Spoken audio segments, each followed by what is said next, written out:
내 이름은 강지원. 27. 환경정책연구소의 말단 연구원으로 일하고 있다. 박봉의 야근이 일쑤였지만 나는 내가 하는 일에 대한 자부심 하나로 버티고 있었다. 적어도 얼마 전까지는 그랬다. 내가 공동저자로 참여한 산업단지 환경영향평가 보고서가 발표되기 전까지는 말이다. 그 보고서는 내가 속한 연구소의 이름을 걸고 나간 것이었지만 내용은 꽤나 도발적이었다. 특히 아버지 강대호의 오랜 친구이자 유력 정치인인 K 의원이 강력하게 추진하고 있는 신규 산업단지 조성 계획의 허점을 정면으로 지적하고 심각한 환경 오염 가능성을 경고했기 때문이다. 보고서가 발표되자마자 예상대로 엄청난 후폭풍이 몰아쳤다. K 의원 측에서는 즉각 반박 성명을 냈고 몇몇 언론에서는 우리 연구소를 국책사업 발목 잡는 이상주의 집단으로 매도하기까지 했다. 하지만 내게 더 큰 시련은 따로 있었다. 바로 가족들의 싸늘한 시선이었다. 평생을 공무원으로, 그것도 경제부처의 고위직으로 재직하다 얼마 전 명예롭게 퇴임하신 아버지는 내 보고서가 자신의 얼굴에 먹칠을 했다고 생각하시는 듯했다. 아버지에게 인맥과 평판은 무엇보다 중요한 가치였고 나는 그 가치를 정면으로 훼손한 골칫덩거리 딸이 되어버린 것이다. 네가 뭘 한다고 그런 보고서에 이름을 올려 내 아비친구 얼굴의 똥칠도 유분수지 당장 그 연구소 때려치우지 못해. 아버지의 불호령은 조금도 놀랍지 않았다. 하지만 나를 더욱 절망하게 했던 것은 어머니 윤숙자 여사와 오빠 강민혁의 반응이었다. 어머니는 네가 조금만 더 신중했더라면, 괜히 집안 망신만 시키고 라며 한숨을 내쉬이었고, 대기업에 다니는 오빠는 지원아, 너도 이제 현실을 좀 알아야지. 그렇게 이상만 쫓아서야 세상 어떻게 살아가려고 그래. 라며 나를 한심하다는 듯 쳐다보았다. 그들에게 나의 신념이나 연구 결과의 타당성 따위는 중요하지 않았다. 오직 가족의 안위와 체면, 그리고 그들이 속한 기득권층의 이익만이 중요할 뿐이었다. 나는 그 순간 내가 가족들 사이에서 철저히 이방인이라는 사실을 다시 한번 깨달아야 했다. 이번 주말은 아버지의 70번째 생신이었다. 성대한 파티가 예정되어 있었다. 서울 시내의 고급 호텔 연회장을 빌려 아버지의 옛 동료들과 정재계의 유력 인사들이 대거 참석할 터였다.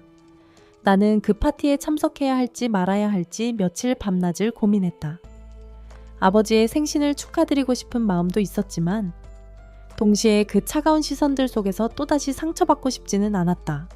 그러던 오늘 오후 어머니에게서 전화가 걸려왔다. 며칠 전부터 불안한 예감에 휩싸여 있었는데 결국 올 것이 왔다는 생각이 들었다. 지원아, 나다. 어머니의 목소리는 평소보다 훨씬 더 낮고 사무적이었다. 네, 엄마, 무슨 일 있으세요? 다름이 아니라 이번 주말 아버지 생신잔치 말이다. 어머니는 잠시 말을 머뭇거렸다.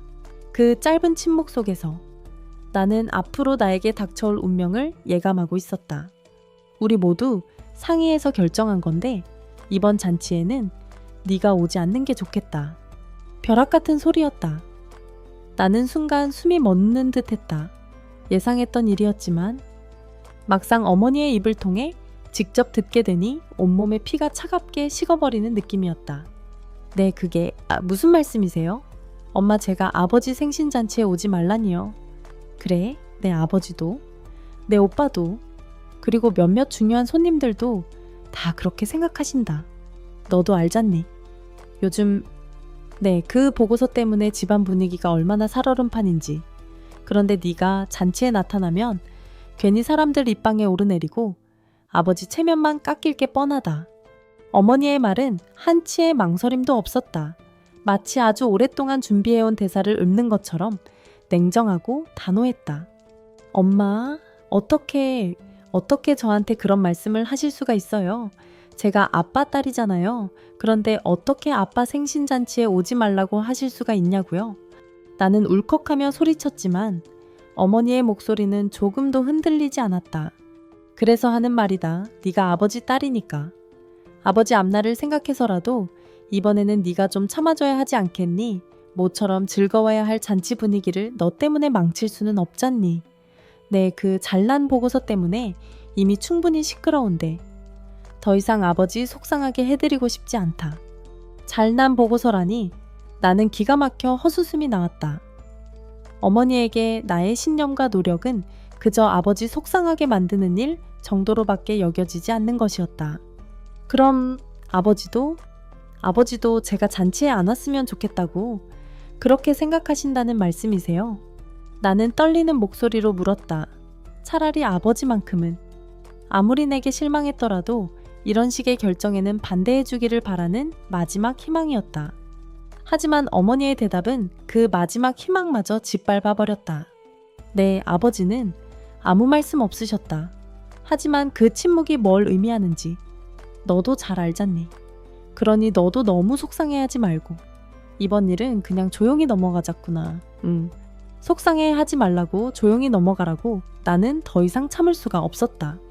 알겠어요.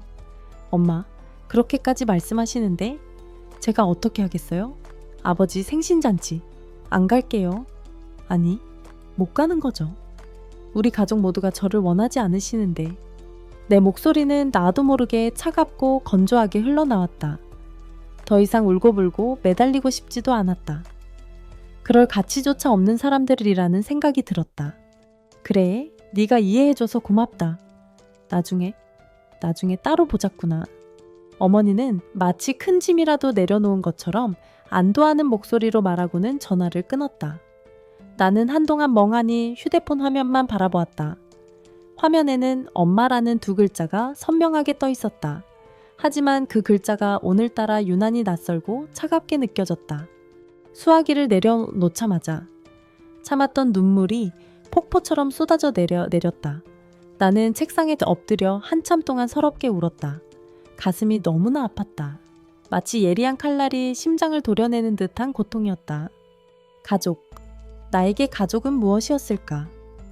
언제나 나의 신념을 무시하고 나의 선택을 비난하고 이제는 나의 존재 자체가 골칫거리라도 되는 것처럼 취급하는 사람들.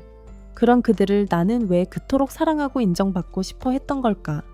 나는 눈물을 닦고 자리에서 일어섰다.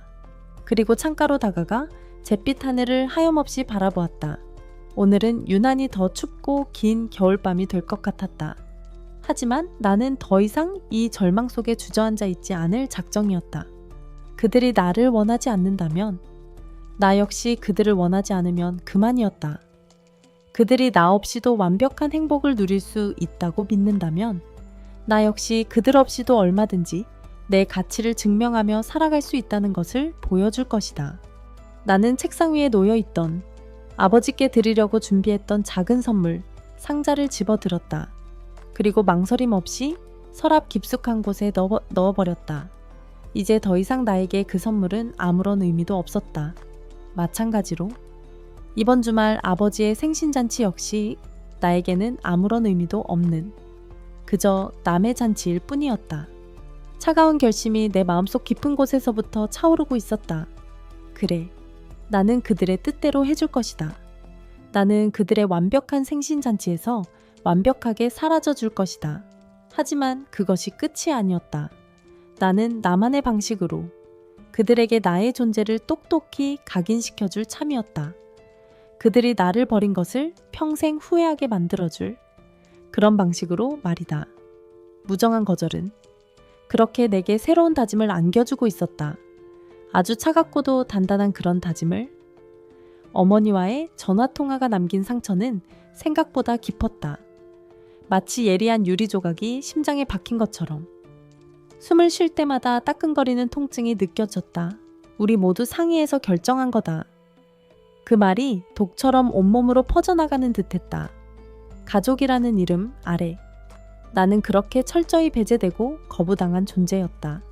나는 며칠 동안 작업실에 틀어박혀 아무것도 하지 못했다. 붓을 잡을 용기도 캔버스를 마주할 자신도 없었다. 머릿속은 온통 아버지의 생신잔치에 대한 생각으로 가득 차 있었다. 그 화려한 잔치에서 나는 어떤 모습으로 지워지고 있을까? 아니, 애초에 존재하지도 않았던 사람처럼 취급받고 있을까? 내가 발표했던 그 토산업단지 환경영향평가 보고서, 그것이 모든 문제의 시작이었다. 나는 연구원으로서의 양심과 신념에 따라 산업단지가 초래할 환경재앙을 경고했을 뿐이었다. 하지만 그 결과는 아버지의 오랜 친구이자 유력 정치인인 K 의원의 심기를 건드렸고, 나아가 아버지의 체면에까지 흠집을 내고 말았다. 가족들에게 나는 더 이상 자랑스러운 딸이 아니라 집안의 명예를 실추시킨 문제아이자 내부 고발자와 다름없었다. 과거에도 비슷한 일들이 있었다. 내가 대학 시절 환경운동 동아리에서 활동하며 대기업의 환경 파괴 실태를 고발하는 시위에 참여했을 때도 아버지는 네가 뭘 안다고 나서느냐 며 불호령을 내렸었다. 오빠 민혁이 사법고시에 합격했을 때 나는 그저 평범한 회사에 다니며 적당히 살아가는 것이 가족의 평화를 위한 길이라고 생각했었다. 하지만 내 안의 무언가가 끊임없이 나를 불편한 진실 앞으로 이끌었고, 나는 번번이 가족들의 기대와 어긋나는 선택을 하고 말았다. 나는 정말 틀린 걸까? 나만 이렇게 유별나게 구는 걸까? 스스로에게 몇 번이고 되물었지만 답을 찾을 수는 없었다. 다만 한 가지 분명한 것은 나는 더 이상 그들의 기준에 맞춰 나 자신을 속이며 살고 싶지 않다는 것이었다. 설령 그것이 가족들로부터 외면당하는 길이라 할지라도. 아버지의 생신잔치가 며칠 앞으로 다가오자 내 마음은 더욱 복잡해졌다. 정말 이대로 포기해야 하는 걸까? 그들이 원하는 대로 나는 없는 사람처럼 조용히 사라져 줘야 하는 걸까? 아니, 그럴 수는 없었다. 그것은 나의 존재 자체를 부정하는 일이었고 나의 신념을 배반하는 행위였다. 나는 침묵 속에서 아주 중요한 결단을 내려야만 했다. 그것은 결코 쉽지 않은 결정이었지만 동시에 내가 앞으로 어떻게 살아가야 할지를 결정짓는 중요한 분기점이기도 했다. 며칠 밤낮을 고민한 끝에 나는 마침내 결정을 내렸다. 그래, 나는 아버지의 생신잔치에 갈 것이다. 초대받지 않은 손님일지라도, 그들이 나를 원하지 않는다 할지라도 나는 그 자리에 갈 것이다. 하지만 그것은 결코 그들의 잔치를 망치거나 소란을 피우기 위함이 아니었다. 나는 단지 그들에게 나의 존재를 보여주고 싶었다. 내가 여전히 그들의 가족이며 그들의 결정에 굴복하지 않고 당당하게 내 삶을 살아가고 있다는 것을, 그리고 어쩌면 아주 작은 목소리로나마 나의 진심을 전하고 싶었다. 내가 왜 그런 선택을 할 수밖에 없었는지, 그리고 그것이 나에게 어떤 의미였는지를 결정을 내리고 나니 오히려 마음이 한결 차분해지는 것을 느꼈다.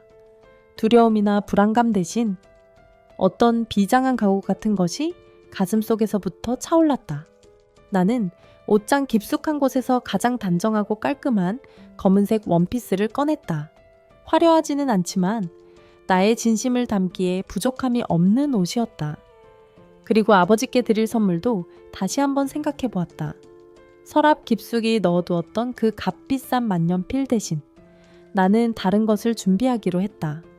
며칠 후 나는 작은 액자 하나를 구입했다. 그리고 그 액자 안에 내가 직접 그린 작은 풍경화 한 점을 넣었다.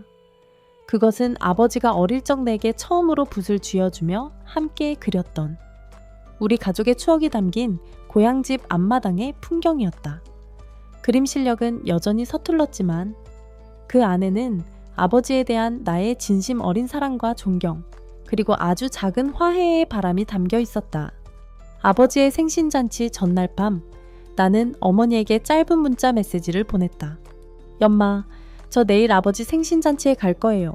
혹시라도 제가 가는 것이 불편하시다면 미리 말씀해 주세요. 하지만 저는 아버지께 꼭 드리고 싶은 선물이 있어요. 답장은 오지 않았다. 나는 그것이 긍정도, 부정도 아니라는 것을 알았다. 어쩌면 어머니 역시 혼란스러워하고 있을 터였다. 마침내 아버지의 생신잔치 날 아침이 밝았다. 나는 평소보다 조금 일찍 일어나 정성껏 몸단장을 했다. 화려한 화장 대신 최대한 깔끔하고 단정한 모습으로 거울 앞에 섰다. 거울 속의 내 모습은 여전히 불안해 보였지만 그 눈빛 속에는 이전에는 볼 수 없었던 어떤 단단한 의지가 서려 있었다. 작은 그림 액자를 소중하게 품에 안고 나는 집을 나섰다. 호텔 연회장으로 향하는 내 발걸음은 무거웠지만 동시에 어떠날 수 할 수 없는 기대감으로 가슴이 뛰고 있었다. 오늘 나는 초대받지 않은 손님으로 그 자리에 설 것이다. 그리고 어쩌면 그곳에서 나는 또다시 깊은 상처를 받게 될지도 모른다. 하지만 나는 더 이상 도망치거나 숨지 않을 것이다. 나는 당당하게 그 모든 시선과 편견에 맞서 싸울 것이다. 그리고 나의 침묵 속 결단이 우리 가족에게 아주 작은 변화라도 가져올 수 있기를 간절히 바랄 뿐이었다. 호텔 입구에 다다르자 화려한 꽃 장식과 함께 강대호 회장님 고희연이라는 커다란 현수막이 눈에 들어왔다. 나는 심호 비아잇을 한번 하고 굳게 닫힌 연회장 문을 향해 천천히 발걸음을 옮겼다. 문 안쪽에서는 이미 시끌벅적한 음악 소리와 사람들의 웃음소리가 새어나오고 있었다. 그 모든 소리가 나에게는 마치 다른 세상의 이야기처럼 아득하게 느껴졌다. 하지만 나는 물러서지 않을 것이다. 이것이 바로 내가 선택한 직면의 방식이었으니까. 굳게 닫힌 연회장 문 앞에서 나는 마지막으로 심호흡을 했다. 그리고 아주 천천히 하지만 단호한 발걸음으로 문을 열고 안으로 들어섰다. 눈부신 샹들리의 불빛과 함께 수많은 사람들의 웃음소리와 왁자지껄한 대화소리가 나를 덮쳐왔다. 화려하게 장식된 테이블 위에는 값비싼 음식들이 즐비했고 정장을 빼입은 사람들은 저마다 우아한 몸짓으로 샴페인 잔을 기울이고 있었다. 아버지의 70번째 생신잔치는 듣던 대로 성대하고 화려했다. 하지만 그 모든 풍경 속에서 나는 완벽한 이방인이었다. 초대받지 않은 손님, 아니 어쩌면 환영받지 못할 불청객일지도 몰랐다. 내가 들어서는 것을 가장 먼저 발견한 것은 어머니였다. 입구에서 하객들을 맞이하고 있던 어머니는 나를 보자마자 얼굴이 하얗게 질리며 거의 비명을 지를 뻔한 표정이었다. 그녀는 황급히 내게 다가와 내 팔을 잡아 끌며 속삭였다. 지원아, 네가 여길 어떻게 오지 말라고 했잖니. 어머니의 목소리는 당혹감과 함께 깊은 불안감으로 떨리고 있었다. 아버지께 생신 선물 드리러 왔어요. 나는 최대한 아무렇지 아니하는 척 차분하게 대답했다. 내 손에는 직접 그린 작은 풍경화 액자가 들려 있었다. 선물은 무슨 선물? 지금 내 아버지가 너를 보시면 불같이 화를 내실 게 뻔한데 제발 그냥 돌아가주면 안 되겠니? 응? 엄마가 부탁할게. 어머니는 거의 애원하듯 나에게 매달렸다.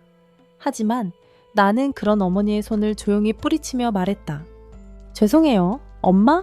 하지만 저는 돌아갈 수 없어요. 아버지께 꼭 전해드리고 싶은 말씀도 있고요. 내 단호한 태도에 어머니는 잠시 할 말을 잃으는 듯 망연자실한 표정으로 나를 바라보았다. 그때 오빠 민혁이 우리 쪽으로 다가왔다. 그는 나를 발견하고는 미간을 찌푸리며 불쾌한 기색을 숨기지 않았다. 박지원, 네가 여긴 어쩐 일이냐. 오늘 같은 날까지 꼭 이렇게 문제를 일으켜야겠어. 오빠의 목소리는 차갑고 날카로웠다. 문제라니 나는 단지 아버지 생신을 축하드리러 왔을 뿐이야. 오빠.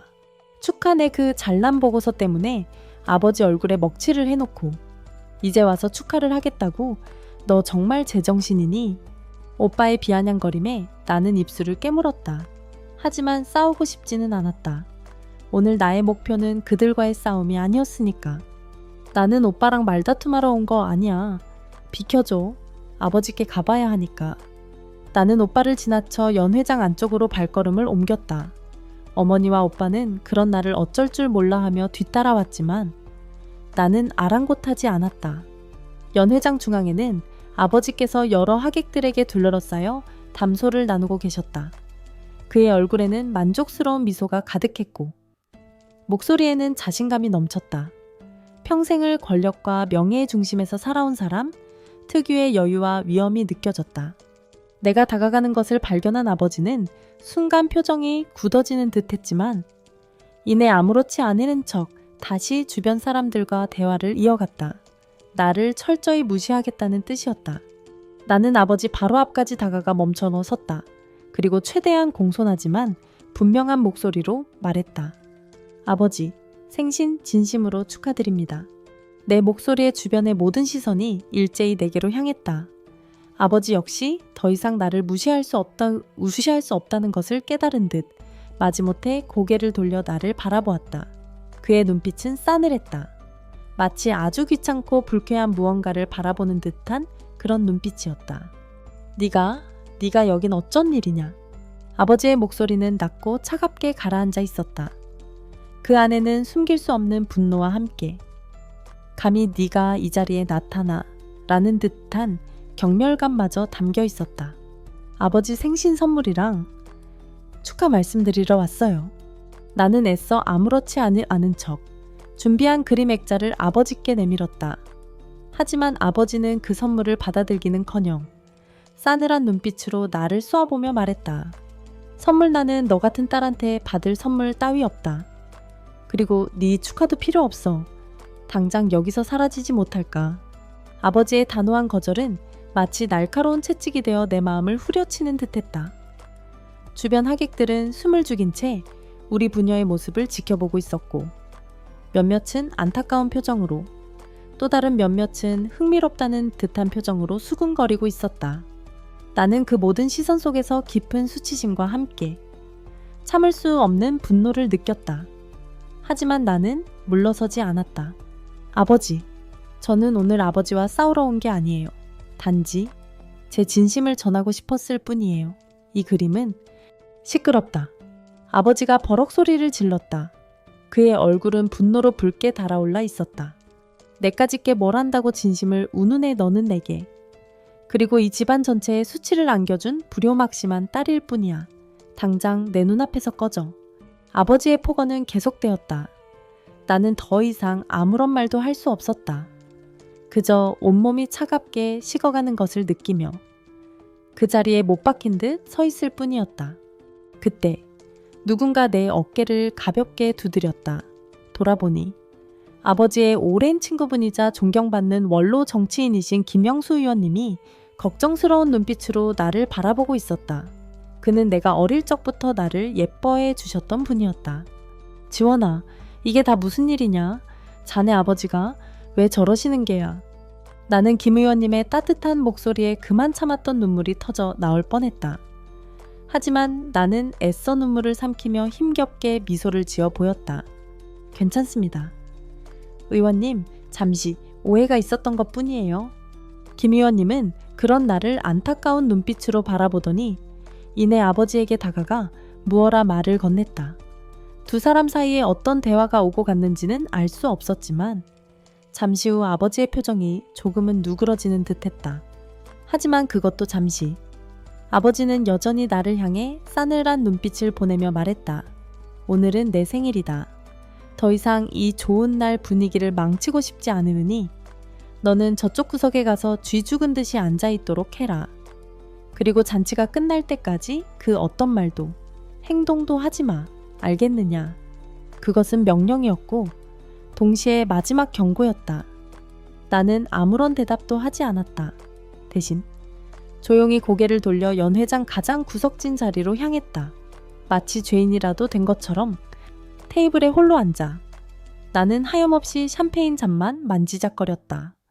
화려한 음악 소리와 사람들의 웃음소리가 귀에 들려왔지만 그 모든 것이 나와는 아무런 상관도 없는 다른 세상의 이야기처럼 느껴졌다. 나는 오늘 아버지로부터 또다시 깊은 상처를 받았다. 하지만 이상하게도 예전처럼 절망스럽거나 슬프지만은 않았다. 오히려 내 마음속에는 어떤 차가운 분노와 함께 더욱더 단단한 오기 같은 것이 피어오르고 있었다. 그래, 나는 오늘 이 자리에서 쥐 죽은 듯이 앉아 있을 것이다. 하지만 이것이 끝이 아니라는 것을 아버지는 곧 알게 될 것이다. 나의 침묵은 결코 굴복을 의미하는 것이 아니었다. 그것은 더 큰 폭풍을 위한 아주 짧고도 깊은 숨 고르기일 뿐이었으니까. 나는 그들의 잔치가 어떻게 흘러가는지, 그리고 그들의 위선이 언제까지 계속될 수 있을지를 똑똑히 지켜볼 참이었다. 예기치 않은 나의 등장은 그렇게 그들의 화려한 파티에 아주 작은, 하지만 분명한 균열을 만들어내고 있었다.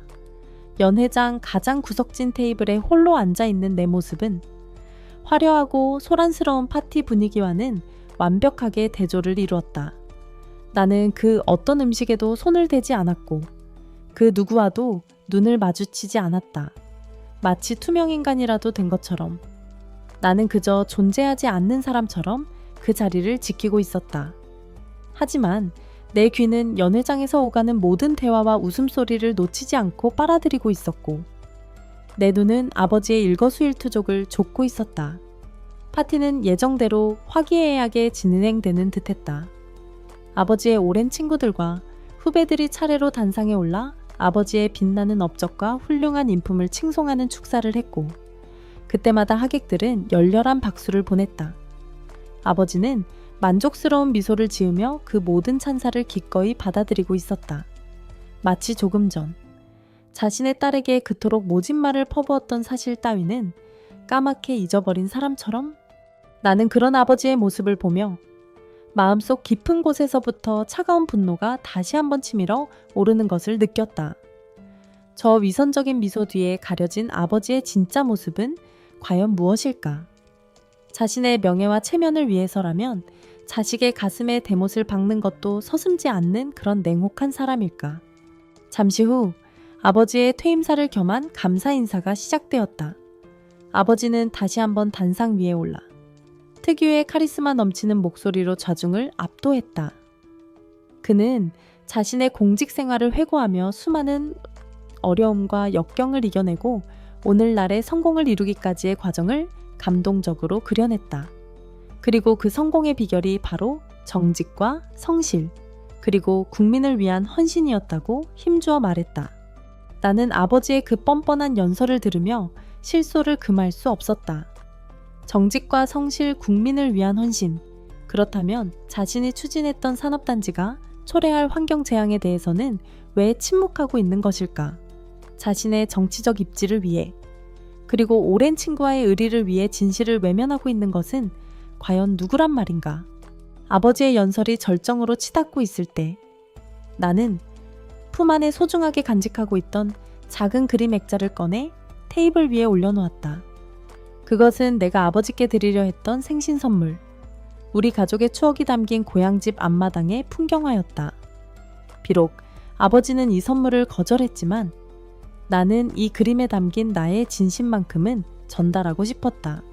바로 그때였다. 조금 전 내게 안타까운 눈빛을 보냈던 김영수 의원님이 우연히 내 테이블 옆을 지나가게 되었다. 그는 테이블 위에 놓인 작은 그림 액자를 발견하고는 잠시 걸음을 멈추었다. 이거 지원 양이 직접 그린 그림인가? 아주 정감이 넘치는 그림이구먼. 김 의원님은 진심으로 감탄하는 듯한 표정으로 그림을 바라보았다. 나는 작은 목소리로 대답했다. 네, 아버지께 드리려고 그린 건데 받아주시지 않으셔서요. 내 말에 김 의원님은 잠시 안타까운 표정을 지었지만 이내 무언가를 결심한 듯 다시 아버지 쪽으로 시선을 돌렸다. 그리고 마침 아버지의 연설이 끝나고 하객들의 박수 소리가 터져 나오는 순간 김 의원님이 갑자기 손을 들고 사회자에게 발언 기회를 요청했다. 갑작스러운 그의 돌발 행동에 연 회장은 순간 술렁였지만 사회자는 원로 정치인의 요청을 차마 거절하지 못하고 마이크를 건넸다. 김 의원님은 마이크를 잡고 잠시 좌중을 둘러보더니 이내 차분하지만 힘있는 목소리로 말했다.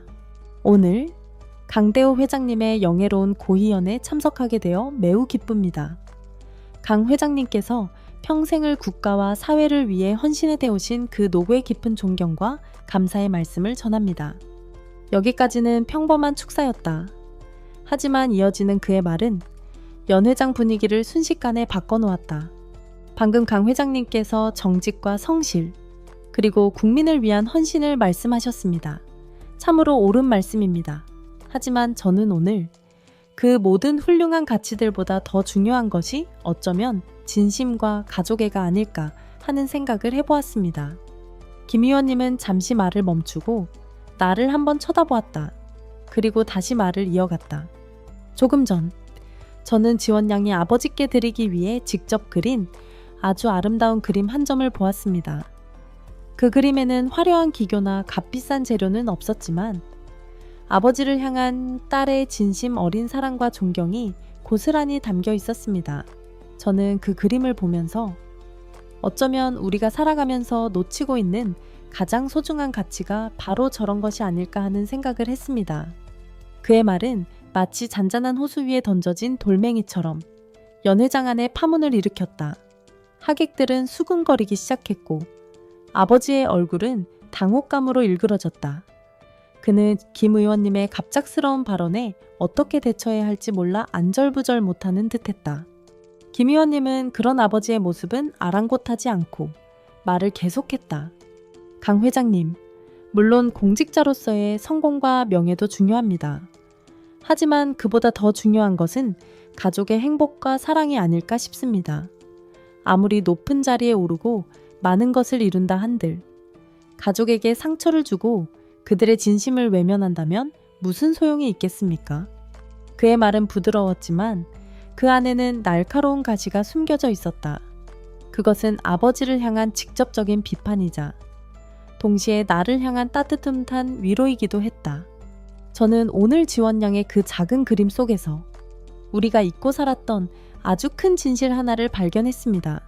바라옵건대 강 회장님께서도 오늘 이 자리를 빌려 그 진실의 의미를 다시 한번 되새겨보시는 계기가 되기를 바랍니다.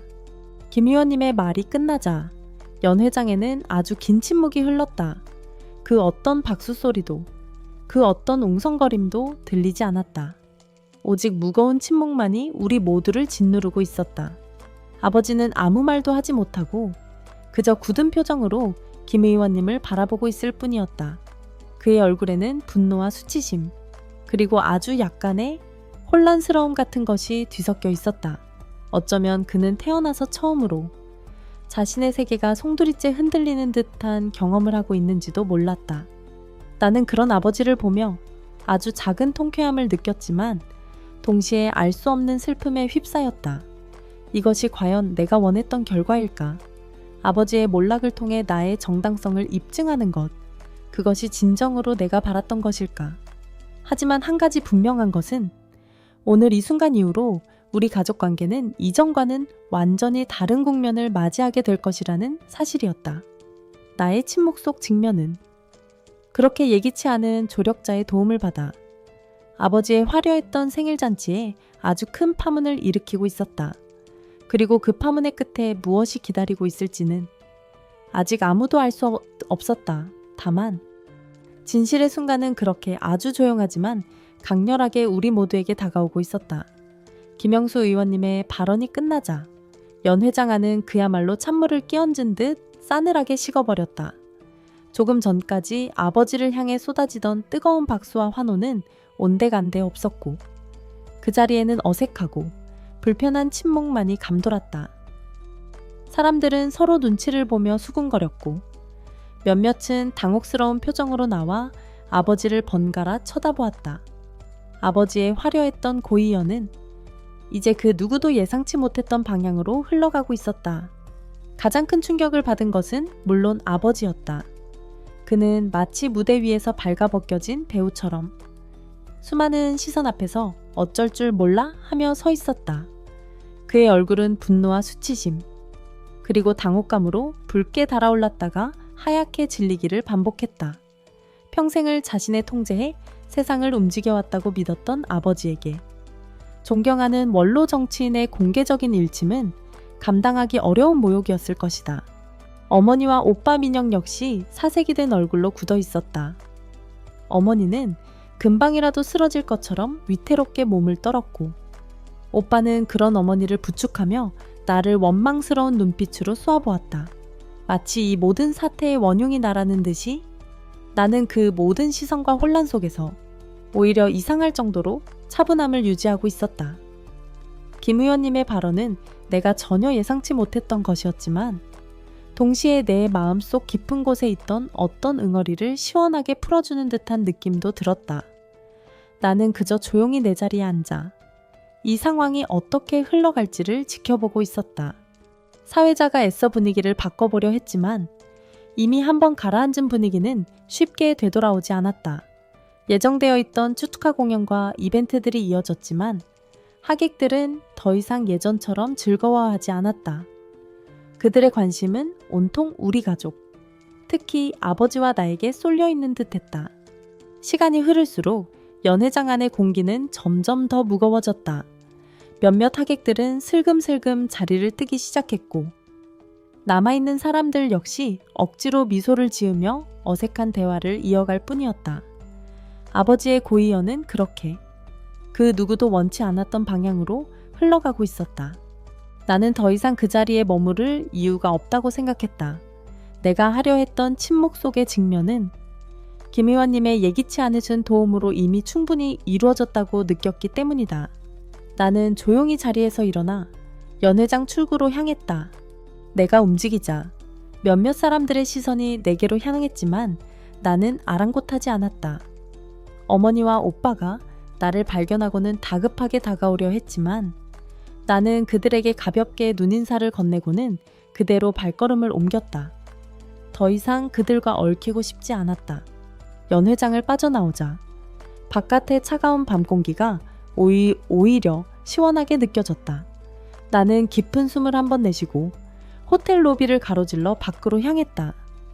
조금 전까지 나를 짓눌렀던 그 모든 시선과 감정들로부터 벗어나 마침내 자유로워진 기분이었다. 호텔 정문 앞에 서서 택시를 기다리고 있는데 누군가 내 이름을 불렀다. 돌아보니 김영수 의원님이었다. 그는 온화한 미소를 지으며 내게 다가왔다. 지원 양, 괜찮으는가? 네, 의원님, 덕분에요. 정말 감사합니다. 나는 진심으로 고개를 숙여 감사 인사를 전했다. 그가 아니었다면 나는 오늘 그 자리에서 아무런 목소리도 내지 못한 채 또다시 상처만 받고 돌아왔을지도 모른다. 천만에 나는 그저 내가 옳다고 생각하는 말을 했을 뿐일세. 자네 아버지가 오늘 이를 계기로 만회하는 것을 깨달았으면 좋겠네만. 김 의원님은 내 어깨를 가볍게 두드리며 말했다. 그의 눈빛은 따뜻했고 그 안에는 나를 향한 깊은 이해와 격려가 담겨 있었다. 그리고 지원 양도 너무 자책하거나 힘들어하지 말게. 자네는 아무것도 잘못한 것이 없어. 오히려 아주 용감하고 훌륭한 일을 한 걸세. 자네 같은 젊은이가 있다는 것이 이 나라의 희망이라고 생각하네. 그의 진심 어린 칭찬에 나는 코끝이 찡해지는 것을 느꼈다. 오늘 처음으로 누군가에게서 나의 신념과 가치를 인정받은 기분이었다. 택시가 도착하자 나는 김 의원님께 다시 한번 감사 인사를 드리고 차에 올라탔다. 차창 밖으로 멀어져가는 호텔의 불빛을 바라보며 나는 아주 오랫동안 잊고 있었던 어떤 감정을 떠올렸다. 그것은 바로 희망이었다. 집으로 돌아오는 내내 나는 오늘 있었던 일들을 되새겨보았다. 아버지의 분노, 어머니의 눈물, 오빠의 원망, 그리고 김 의원님의 따뜻한 격려까지 모든 것이 마치 한 편의 드라마처럼 느껴졌다. 하지만 이것은 드라마가 아니었다. 이것은 나의 현실이었고 내가 앞으로 헤쳐나가야 할 삶이었다. 오늘 내가 던진 작은 파문은 분명 우리 가족에게 큰 영향을 미칠 것이다. 어쩌면 관계가 더욱 악화될 수도 있고 아니면 아주 조금이나마 서로를 이해하는 계기가 될 수도 있을 것이다. 어떤 결과가 기다리고 있든 나는 더 이상 두렵지 않았다. 나는 오늘 나 자신의 힘으로 세상과 맞설 용기를 얻었기 때문이다. 그리고 그 용기는 앞으로 내가 살아갈 모든 날들을 지탱해줄 가장 든든한 버팀목이 되어줄 것이라고 믿었다. 집에 도착하니 현관 앞은 조용했다. 아직 아무도 돌아오지 않는 데 따랐다. 나는 내 방으로 들어가 침대에 쓰러지듯 누웠다. 온몸에 긴장이 풀리면서 극심한 피로감이 몰려왔지만 정신은 이상할 정도로 맑았다. 나는 눈을 감고 오늘 내가 했던 선택들을 떠올렸다. 후회는 없었다. 비록 그 과정이 고통스럽고 힘들었지만 나는 내가 옳다고 믿는 길을 걸었으니까. 진실의 여파는 이제부터 시작이겠지. 나는 그렇게 중얼거리며 깊은 잠에 빠져들었다. 꿈속에서. 나는 다시 한번 그 작은 풍경화를 그리고 있었다. 하지만 이번에는 그림 속 풍경이 더 이상 슬프거나 외로워 보이지 않았다. 오히려 따뜻한 햇살과 함께 새로운 희망이 피어오르고 있는 듯했다. 그 희망은 어쩌면 나 자신으로부터 비롯된 것인지도 몰랐다. 그렇게 길고도 혼란스러웠던 하루가 저물고 있었다. 그리고 나는 그 끝에서 아주 작은 평온을 느끼고 있었다. 아버지의 고이연이 파국으로 끝난 후 며칠 동안 우리 집은 그야말로 냉랭한 침묵만이 감돌았다. 아버지는 서재에 틀어박혀 두문불출하셨고 어머니는 그런 아버지의 눈치를 보며 전전긍긍하셨다. 오빠 민혁은 회사 일이 바쁘다는 핑계로 일찌감치 집을 나섰다가 밤늦게 돌아오곤 했다. 그 누구도 그날의 사건에 대해 먼저 입을 열려 하지 않았지만 보이지 않는 긴장감은 집안 전체를 무겁게 짓누르고 있었다. 나는 내 방에서 조용히 그림을 그리거나 책을 읽으며 시간을 보냈다. 마음은 여전히 복잡했지만 이상하게도 예전처럼 절망스럽거나 불안하지는 않았다. 오히려 어떤 폭풍 같은 감정들이 지나간 뒤에 고요함 같은 것이 느껴졌다. 김영수 의원님의 예기치 않은 도움과 그로 인해 아버지와 하객들 앞에서 나의 존재를 희미하게나마 드러낼 수 있었다는 사실이 나에게 작은 용기를 주었던 것 같다. 그러던 주말 저녁, 어머니가 조심스럽게 내 방문을 두드렸다. 지원아, 잠깐, 아버지가 너를 찾으신다. 어머니의 목소리는 잔뜩 긴장해 있었다. 나는 올 것이 왔다는 생각에 조용히 고개를 끄덕였다. 아버지의 서재문은 굳게 닫혀 있었다. 마치 그 안에 또 다른 폭풍이 숨겨져 있기라도 한 것처럼 나는 심호흡을 한번 하고 천천히 문을 열고 안으로 들어섰다. 방 안에는 무거운 담배 연기와 함께 아버지의 깊은 한숨 소리가 가득 차 있었다. 아버지는 창가에 놓인 안락 의자에 깊숙이 몸을 파묻은 채 어두운 창밖을 바라보고 있었다. 오셨습니까, 아버지? 내가 조용히 말하자 아버지는 아주 느리게 고개를 돌려 나를 바라보았다. 며칠 사이에 더욱 수척해진 그의 얼굴에는 피로와 함께 어떤 깊은 고뇌의 흔적이 어려 있었다. 앉거라. 아버지의 목소리는 낮고 잠겨 있었다. 나는 아버지 맞은편 소파에 조용히 앉았다. 방 안에는 다시 한번 무거운 침묵이 흘렀다. 하지만 이것은 그날 연회장에서 느꼈던 그런 숨 막히는 침묵과는 달랐다. 오히려 어떤 중요한 이야기를 앞둔 폭풍 전야의 고요함과도 같았다. 한참 뒤 아버지가 먼저 입을 열었다. 그날 김영수 의원 그 양반이 왜 그런 말을 했다고 생각하느냐? 아버지의 질문은 예상 밖이었다. 나는 잠시 당황했지만 이내 솔직하게 대답했다. 잘 모르겠습니다. 다만 의원님께서는 제가 아버지께 드리려 했던 그림을 보시고 제 진심을 조금이나마 알아주셨던 것 같습니다. 진심이라. 아버지는 쓴웃음을 지으며 중얼거렸다. 네, 그 진심이라는 것이 결국 이 아비 얼굴에 똥칠을 하고 평생 쌓아온 명예를 한순간에 무너뜨리는 것이었더냐? 아버지의 목소리가 조금씩 높아지기 시작했다. 그 안에는 여전히 억누르지 못한 분노와 원망이 담겨 있었다. 아버지, 저는 단 한 번도 아버지를 망신시키거나 아버지의 명예를 실추시키려 한 적이 없습니다. 저는 단지 제가 옳다고 믿는 일을 했을 뿐이고 그 결과에 대해 아버지께서 오해하고 계신 부분을 말씀드리고 싶었을 뿐입니다. 오해? 내가 뭘 오해했다는 말이냐? 내 그 잘난 보고서 때문에 내 친구가 얼마나 곤란한 지경에 처했는지, 그리고 나 역시 얼마나 많은 사람들에게 손가락질을 받고 있는지 너는 알기나 하느냐? 아버지의 격앙된 목소리에 나는 오히려 차분하게 대답했다. 네, 알고 있습니다.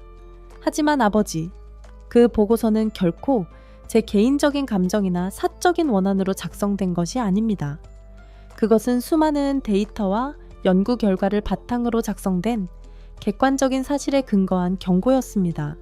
만약 그 산업단지가 그대로 건설된다면 우리 지역 환경에 얼마나 끔찍한 재앙이 닥칠지 아버지는 정말 모르셨습니까? 내 반문에 아버지는 잠시 할 말을 이르는 듯 거친 숨만 몰아쉬었다. 나는 단지 국가 경제 발전을 위해 필요한 사업이라고 생각했을 뿐이다. 그리고 내 친구의 명예도 지켜주고 싶었고 그게 그렇게 큰 잘못이었느냐. 아버지의 목소리가 처음으로 흔들리고 있었다.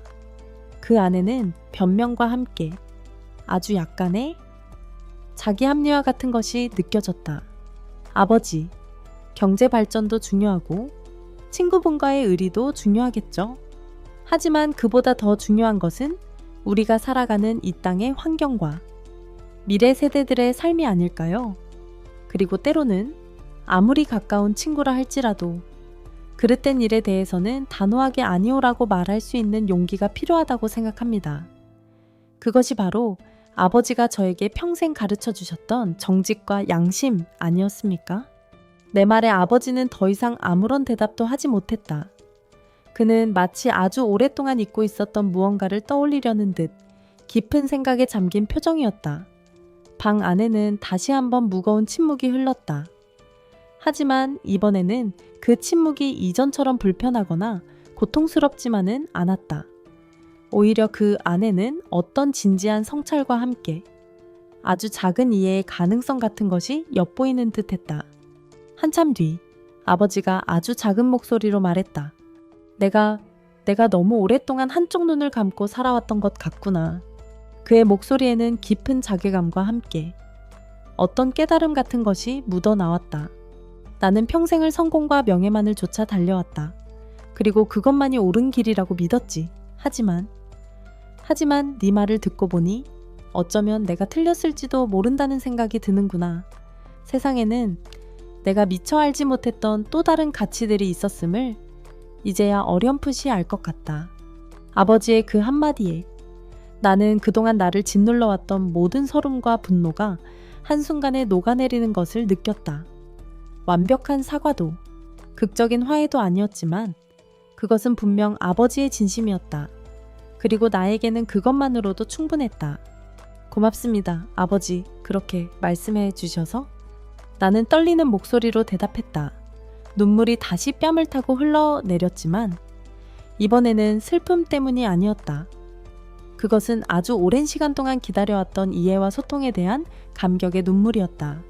아버지는 더 이상 아무 말도 하지 않았다. 그저 지친 기색으로 창밖의 어둠만 바라보고 있을 뿐이었다. 하지만 나는 알 수 있었다. 아버지의 마음속에도 아주 작은 변화의 씨앗이 심어졌다는 것을. 그 씨앗이 언제쯤 싹을 틔우고 열매를 맺을지는 알 수 없었지만 적어도 우리는 더 이상 서로에게 등을 돌린 채 평행선만을 긋지는 않을 것이라는 희망을 품을 수 있게 된 것이다. 닫힌 문 뒤에서의 길고도 치열했던 대화는 그렇게 끝이 났다. 모든 것이 해결된 것은 아니었지만 적어도 우리는 서로의 진심을 확인했고 새로운 관계를 향한 아주 작은 첫걸음을 내디딘 셈이었다. 나는 그 작은 희망의 불씨를 소중히 간직하며 앞으로 내게 펼쳐질 또 다른 내일을 맞이할 준비를 해야 했다. 그리고 그 내일은 분명 오늘과는 조금 다른 색깔을 띠고 있을 것이라는 예감이 들었다. 아버지와의 그 길고도 무거웠던 대화 이후 우리 집에는 어색하지만 분명한 변화의 기류가 감돌기 시작했다. 아버지는 더 이상 나를 투명인간 취급하거나 노골적인 비난을 퍼붓지 않았다. 대신 아주 가끔이지만 식탁에서 혹은 거실에서 마주칠 때면 복잡한 눈빛으로 나를 물끄러미 바라보곤 하셨다. 그 눈빛 속에는 여전히 풀리지 않은 의문과 어떤 당혹감 같은 것이 섞여 있었지만 이전과 같은 냉담함이나 경멸은 찾아보기 어려웠다. 나는 그날 이후 내 삶의 많은 부분에서 새로운 경계선을 그리기 시작했다. 더 이상 가족이라는 이름으로 나의 가치관이나 신념을 함부로 침해하도록 내버려두지 않기로 결심한 것이다. 그것은 결코 쉽지 않은 과정이었지만 나 자신을 지키기 위해 반드시 필요한 일이었다. 어머니는 우리 부녀 사이의 변화를 누구보다 민감하게 감지하고 계셨다. 그녀는 예전처럼 아버지의 눈치를 보며 나를 나무라거나 일방적으로 아버지 편을 들지 않았다. 대신 조심스럽게 우리 사이를 중재하려 애쓰거나 때로는 나의 입장을 이해하려 노력하는 모습을 보이기도 했다. 지원아, 아버지가 요즘 내 생각을 많이 하시는 것 같더라. 어제는 네가 참여했다는 그 환경보고서에 대해 슬쩍 물어보시기도 했어. 어머니의 말에 나는 잠시 놀랐지만 이내 담담하게 대답했다. 그러세요? 아버지께서 정말로 제 일에 대해 궁금해하신다면 언제든 솔직하게 말씀드릴 준비가 되어 있어요.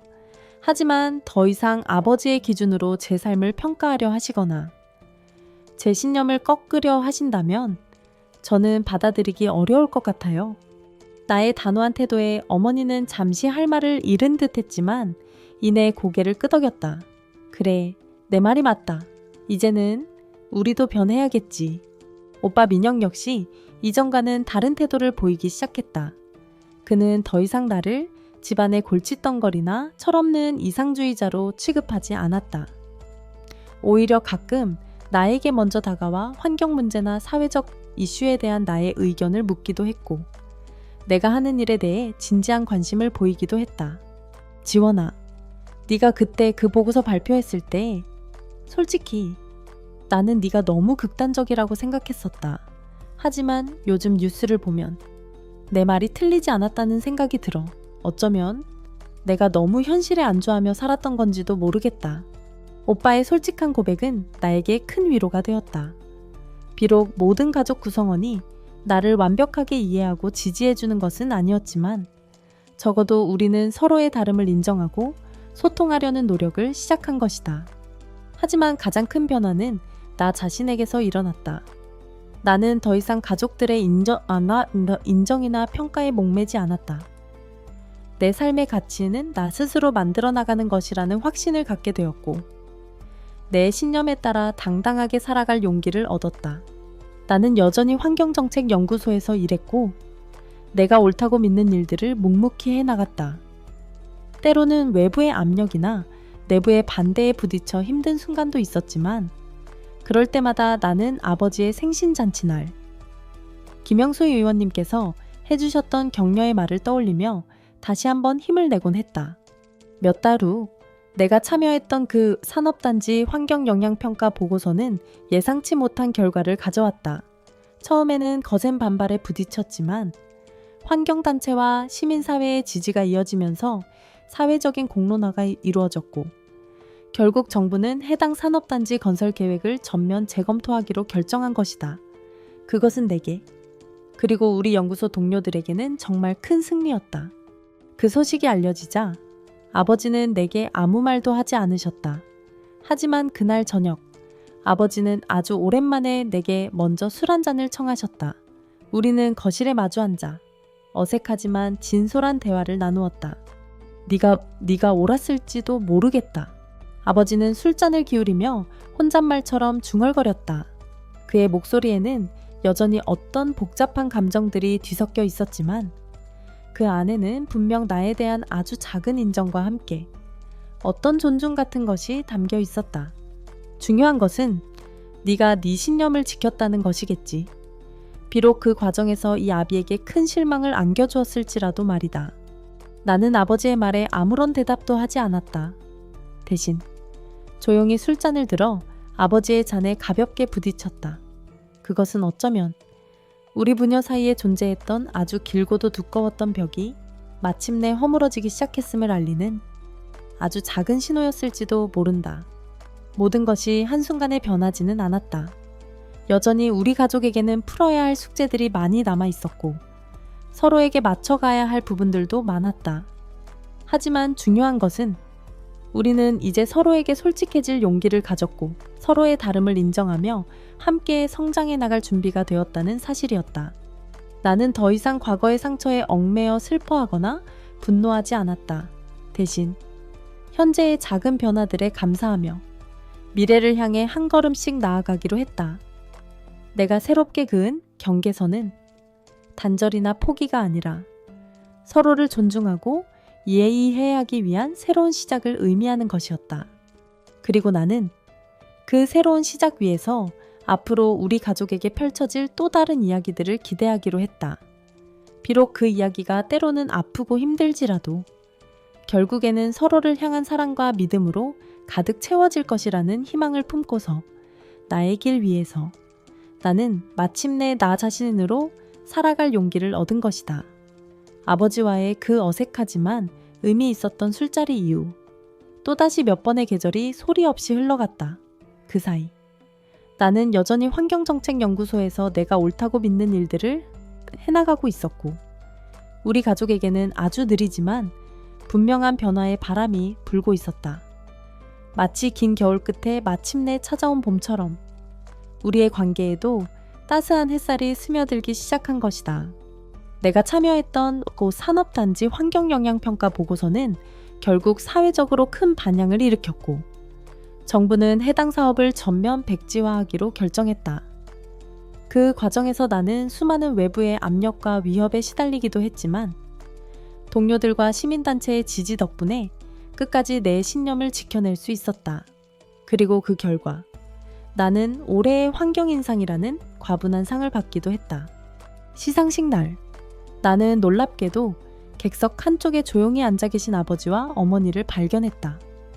두 분은 내게 아무런 말도 없이 그 자리에 와주셨고 내가 상을 받는 내내 따뜻한 눈빛으로 나를 지켜봐 주셨다. 그리고 시상식이 끝난 뒤 아버지는 내게 다가와 아주 어색하지만 진심 어린 악수를 청하셨다.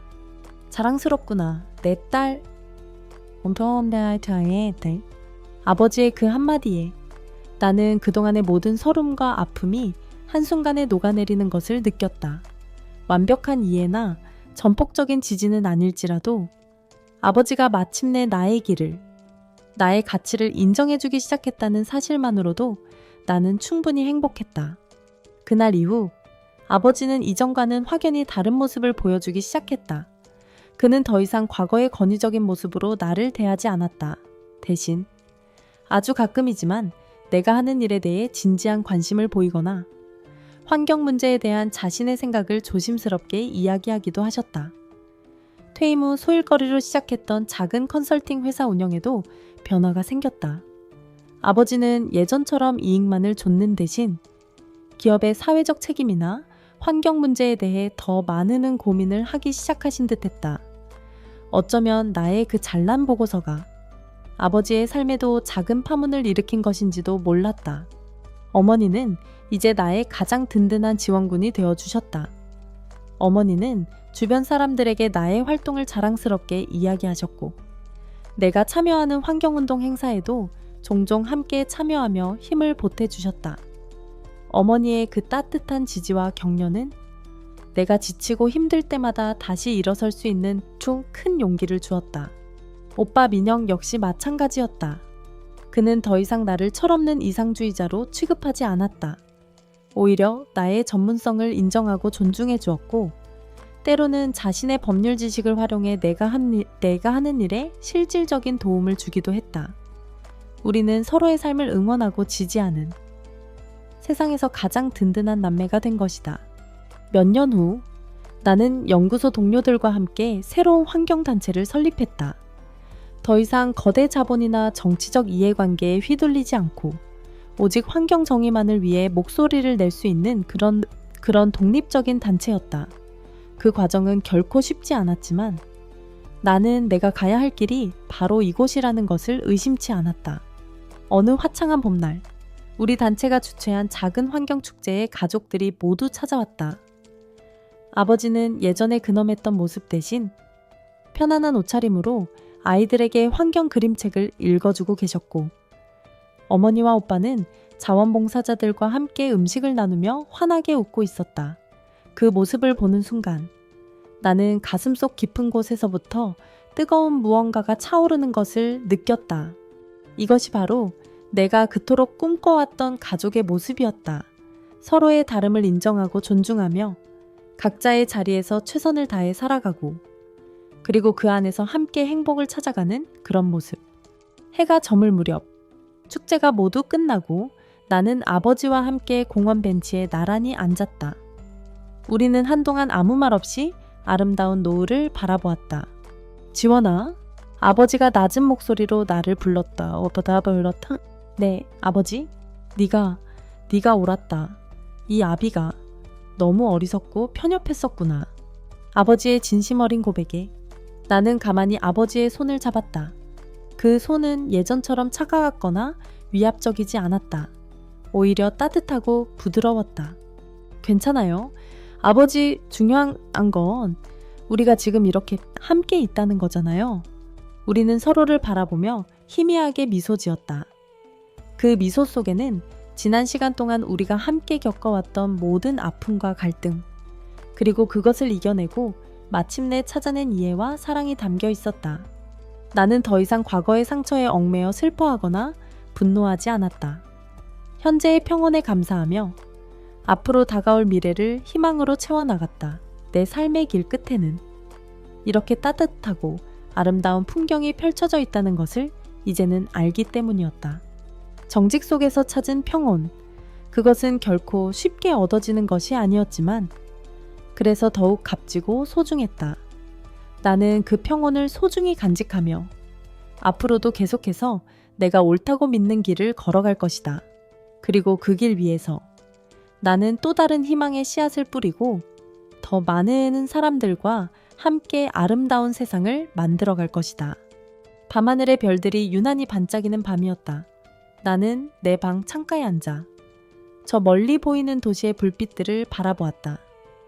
그 불빛들 하나하나가 마치 저마다의 꿈과 희망을 품고 빛나는 것처럼 느껴졌다.